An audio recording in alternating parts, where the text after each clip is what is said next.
എൺപതുകളിലും 90കളിലും Indian സമ്പന്നരുടെ status സിമ്പലായിരുന്നു Maruti 800 എന്ന വാഹനം.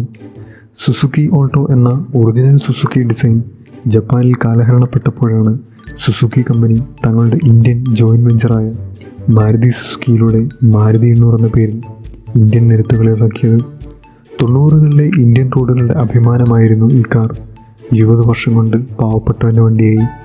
Demand കുറഞ്ഞപ്പോൾ 2014 ഇന്ത്യയിൽ മാരുതി 800 ഉൽപ്പാദനം നിർത്തി.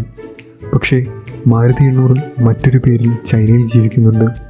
ചൈനയിലെ സോയെ ഓട്ടോമൊബൈൽ എന്ന കമ്പനി ജിൻഗം TT എന്ന പേരിലാണ് മാരുതി 800നെ കോപ്പിയടിച്ച് വിൽക്കുന്നത്.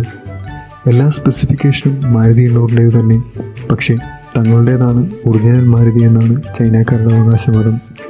ഇപ്പോൾ ചൈനയിലെ ഏറ്റവും വില കുറഞ്ഞ കാറാണ് വ്യാജ ചൈനീസ് മാരുതി. ഏതാണ്ട് 20,000 യുവാൻ, 2,10,000 രൂപയാണ് വ്യാജമാരുതിയുടെ വില. ചൈനയിലെ ചെറുനഗരങ്ങളിൽ വളരെയധികം വ്യാജമാരുതികൾ ഇപ്പോഴും വിറ്റുപോകുന്നത്രേ.